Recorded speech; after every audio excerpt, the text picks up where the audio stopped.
great state of Maine. It's got lobsters, lighthouses, and the Battle of Little Round Top. It's got LL Bean, lumberjacks, and the Battle of Little Round Top. There's a lot to love about Maine. It's the northeast corner of the country and a cornerstone of that romantic New England maritime heritage. Maine claims to be the most rural state, with the lowest percentage of residents living in cities. And tucked up away in the northeast, Maine is often forgotten, existing in many Americans' minds as some foggy idea, both literally and metaphorically. Not many Americans experience what Maine has to offer, especially those outside of the Northeast. It's the state of Stephen King and Stephen King novels. Of course, what Americans do know of the state is probably of its beautiful coastline. Now, Maine is more than just its craggy coasts, lighthouses, and lobsters, but it's a big part of it.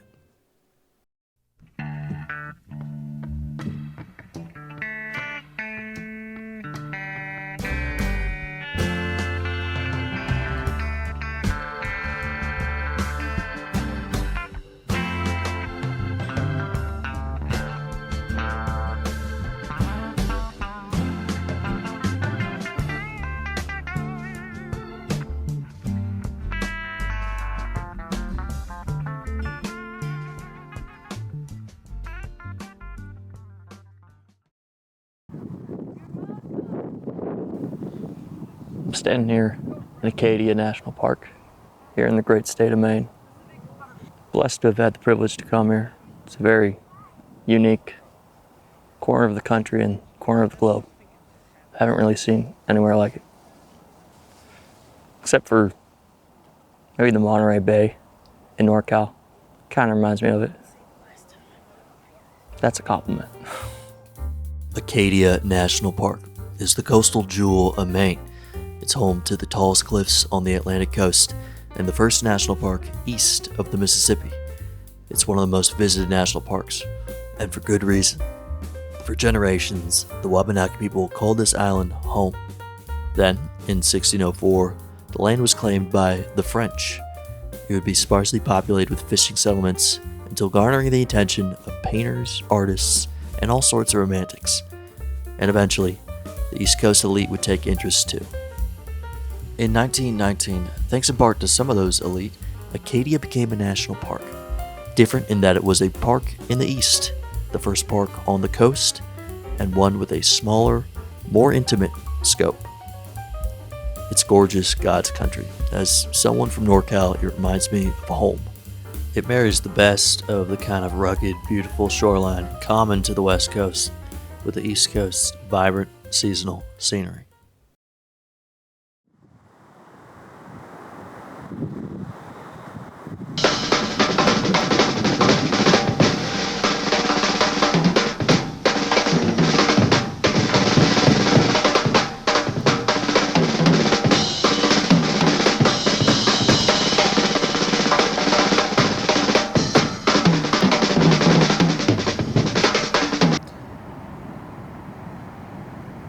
Prepare to witness the first dawn of a new day here in these 50 states.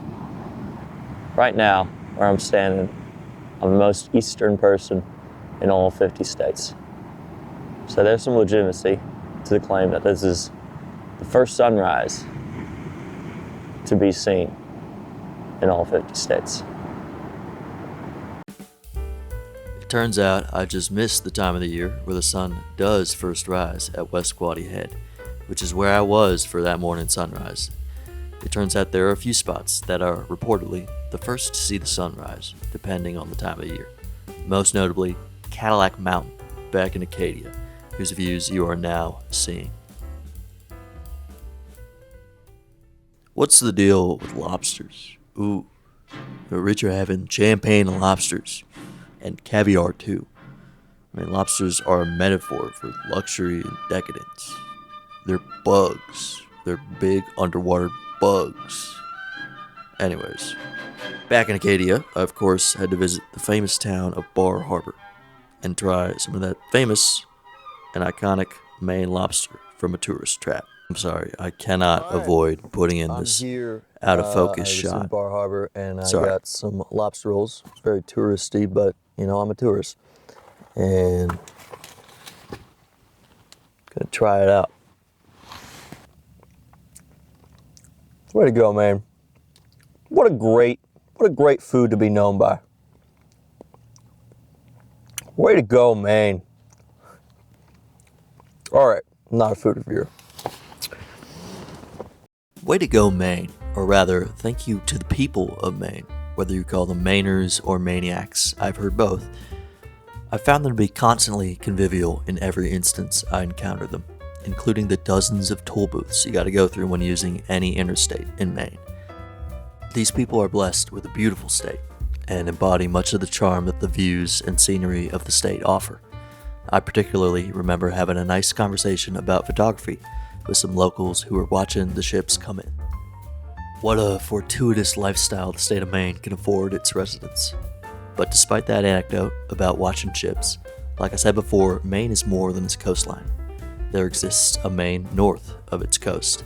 That's an abnormality relative to the rest of the eastern states. Northern Maine is the least inhabited region east of the Mississippi, and while southern Maine can be incredibly rural, northern Maine is remote. Despite how few people live there, a lot of people visit. Maine has the nickname Vacation Land for how many people come to see what Maine has to offer, which might explain Maine's exceptional hospitality relative to another New England state. I'm here in the great state of Maine, again, at some lake. I don't know the name of it, but I came out here to make the point that Maine is more than its coastline. They have lakes, they have mountains, they have streams, they have everything great in the outdoors. In fact, it's known for being an outdoors kind of state. It's where people go to go hunting, fishing, camping, exploring, whatever. I wanted to go fly fishing here, real bad. Turns out it's not a great time of the season for it. They shut down all their rivers. That's okay. I still get to experience the great Maine outdoors. And that certainly counts for something, right? The balsam fir may be my favorite smell, and it's an incredible privilege that the pine tree state gets to have those beautiful pine trees. Maine's great outdoors are more than its coast, but they're also more than its temperate forests. No state is one note, but Maine is a surprisingly varied one. Tourists in Vacation Land can experience another biome, not often associated with the American Northeast. Another notch in an already incredibly accomplished state.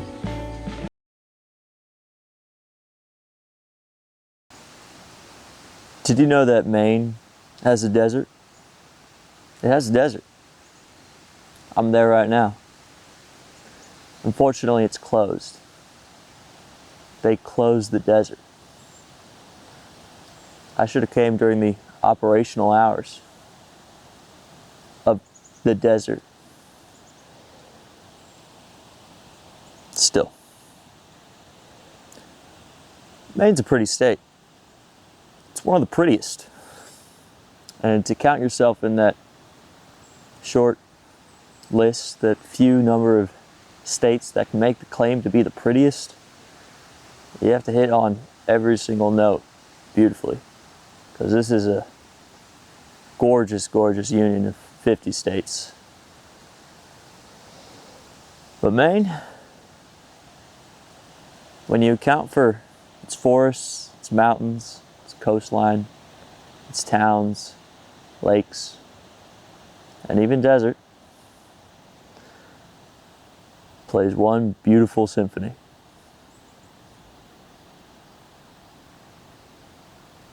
Thank you, Maine.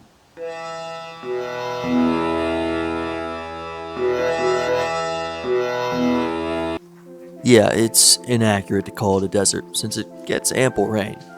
And the quote-unquote desert came as a result of overgrazing nutritionally deficient land. Listen, there are 100 different videos about the desert of Maine, and I recommend you check them out.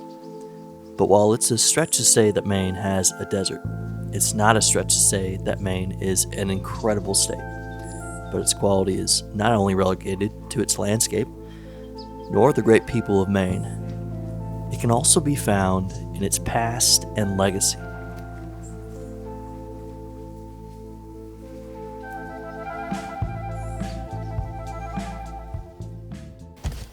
Folks, I'm no longer in the great state of Maine. I'm now in the great state of Pennsylvania. If you know your history, you might be knowing where I'm going with this. I'm in the town of Gettysburg. More specifically, I'm at a hill called Little Round Top, here in Gettysburg. At the Battle of Gettysburg, the Confederates tried to rush artillery up this hill in order to compromise the Union position.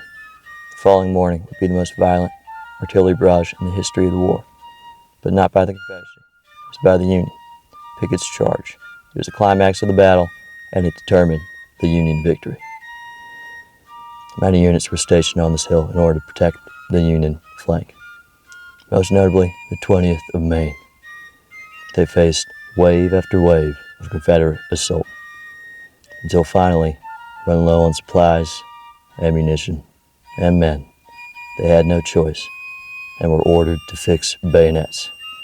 At that point, bayonet charges showed no effective results in this war, and so it was a suicide mission. But something about the way those bayonets felt in those hardy Maine men's hands, something about those hardy mountain Maine men when they led that assault down that hill, Little Round Top,